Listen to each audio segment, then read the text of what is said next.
South Carolina's Republican primary is Saturday, but another southern state has propelled a particular issue to the forefront of the race. Last week, Alabama's Supreme Court ruled that frozen embryos could be considered people. That's caused some facilities in the state to pause IVF treatments because of the potential legal risks. Both Donald Trump and Nikki Haley, who are vying for the GOP's presidential nomination, are weighing in on the decision. Robert Costa has the latest. Republican primary frontrunner, former President Donald Trump, said he strongly supports the availability of IVF. Today, I'm calling on the Alabama legislature to act quickly to find an immediate solution to preserve the availability of IVF in Alabama. As former UN Ambassador Nikki Haley aims for a breakthrough in her home state, a national reckoning over the Alabama Supreme Court's ruling on in vitro fertilization is upending the final hours of the South Carolina primary. How should Republicans talk about IVF treatments? What I will say is, don't have a knee-jerk reaction over this. We want to make sure embryos are protected. This decision needs to be decided between the parents and the physicians, no one else.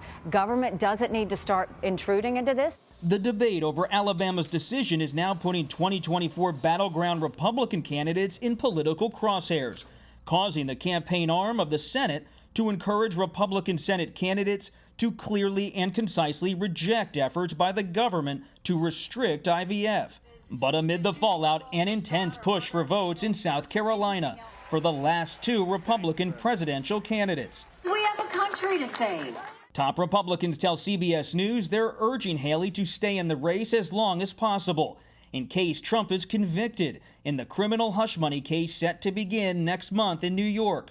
In the meantime, her supporters are weighing their options if she were to drop out. I would sit the selection out if Donald Trump and Joe Biden were the only nominees. And Robert Costa joins us now. So, Bob, is what you're hearing and seeing from South Carolina voters there reflecting that large gap in the polls between Nikki Haley and Donald Trump?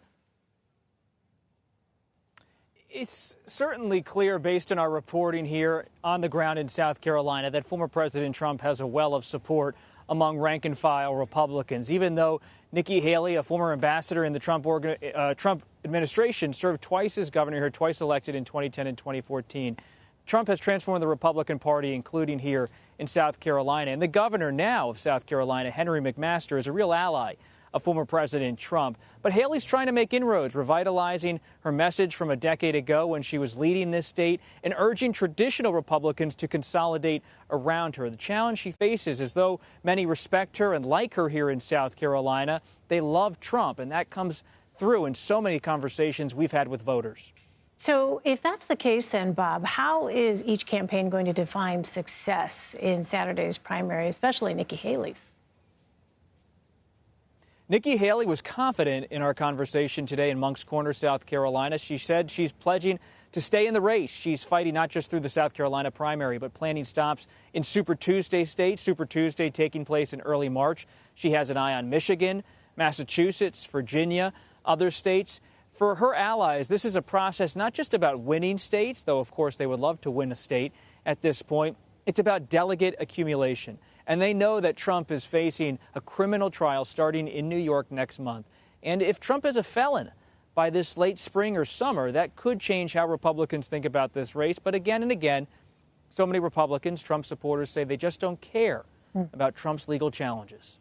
All right, Bob Costa for us, Robert. Thank you very much. I appreciate it. And we'll have the latest on the South Carolina Republican primary Saturday, including results as they come in, right here on CBS News.